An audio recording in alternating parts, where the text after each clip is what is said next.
Say bad, bad, bad, bad.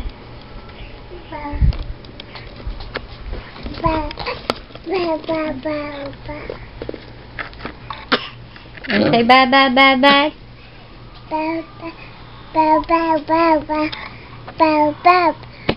Bad, bad, bad.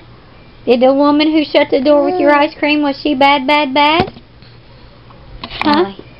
Say b-b-b-b-b. Bad, bad, bad. Was she bad? What are you doing?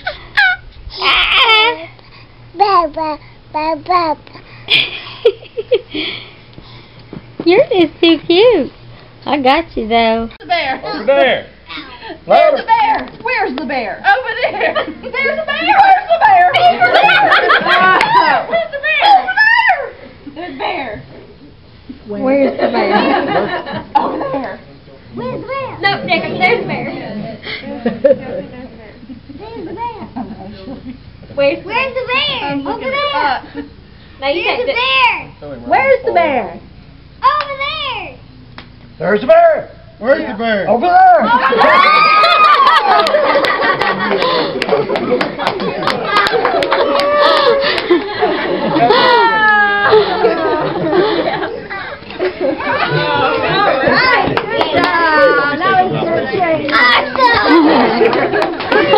They eat my food anyway, I might as well get it back. Don't seem to have much fear of them.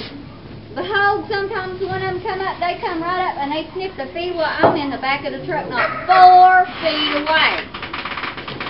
Now, it shouldn't be difficult to rope one, get it up, toss a bag over its head, calm it down, you know, I don't want to upset it too much, and then hold tight and transport it home with me.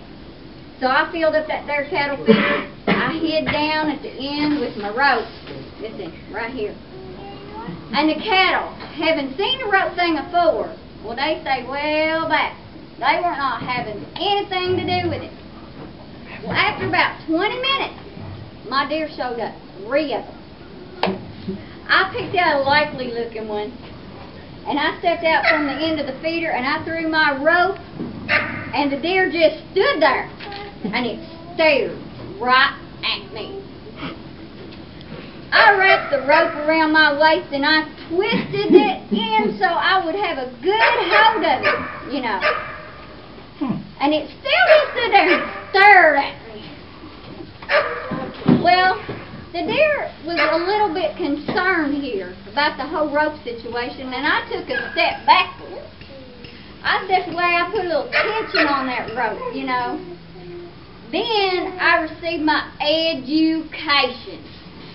The first thing I learned, number 1, that while a deer may just stand there and look at you funny while you rope it, they are spurred into action when you start pulling on that rope, the deer exploded. The second thing I learned is that pound for pound, a deer's a lot stronger than a cow or a colt. A cow or a colt in that weight range, I could fight it down with my rope with some dignity about me. A deer, not a chance. That thing ran and bucked and twisted and pulled, and there was no controlling it, and certainly no getting close to it. As it jerked me off of my feet, I started dragging me across the ground. It occurred to me that having a deer on a rope was not nearly as good an idea as I'd first imagined. Ellie Mae's loving this story. Yeah. The only upside is that they ain't got the stamina as other animals do.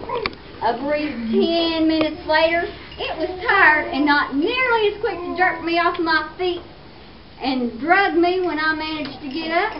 It took me a few minutes to realize this, and since I was mostly blinded by the blood flowing out of the big gash in my head, at that point, I kind of lost my taste for corn-fed venison. I just wanted to get that devil creature off the end of that rope. I figured if I just let go with the rope hanging around its neck, it'd die a slow, painful death somewhere.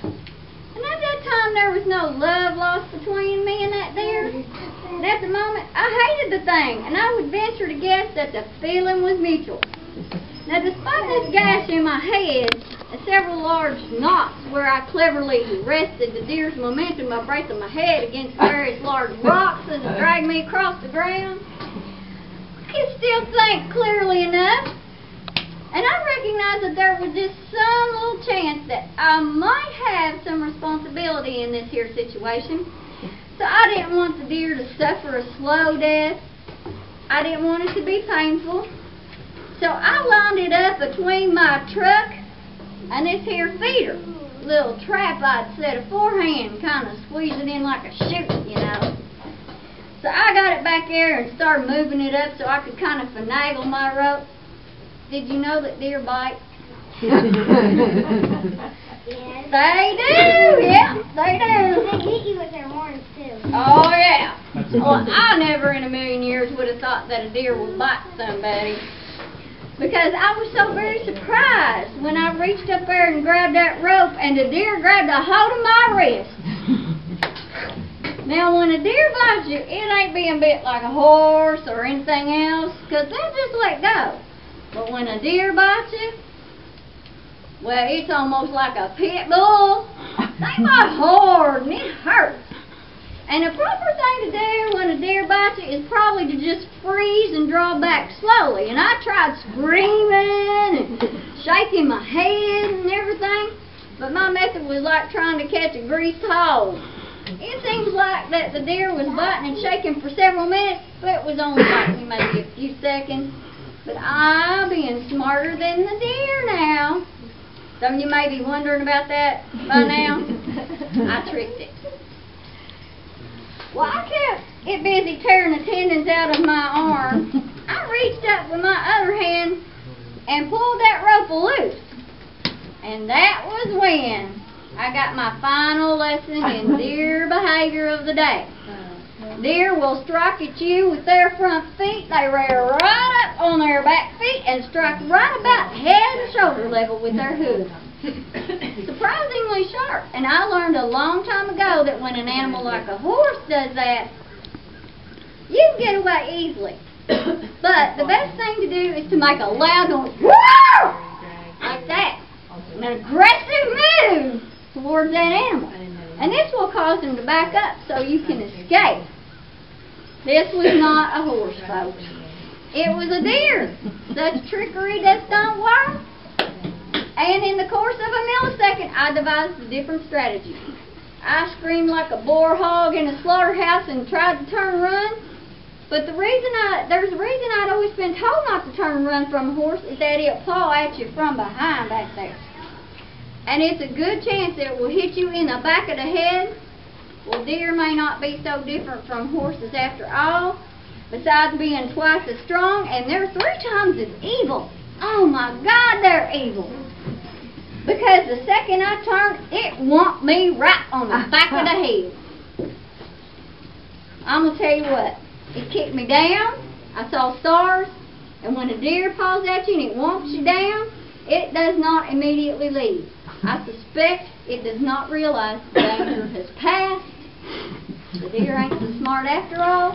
What they do instead is paw at your back, jumping down on you while you're laying there, crying like a little piglet took from its maw, covering its head and everything. I was mortified. I finally managed to crawl underneath that truck. Thank God, because the deer went away. So now I know why when people go deer hunting, they bring a rifle with a scope, the sort even up the odds a bit.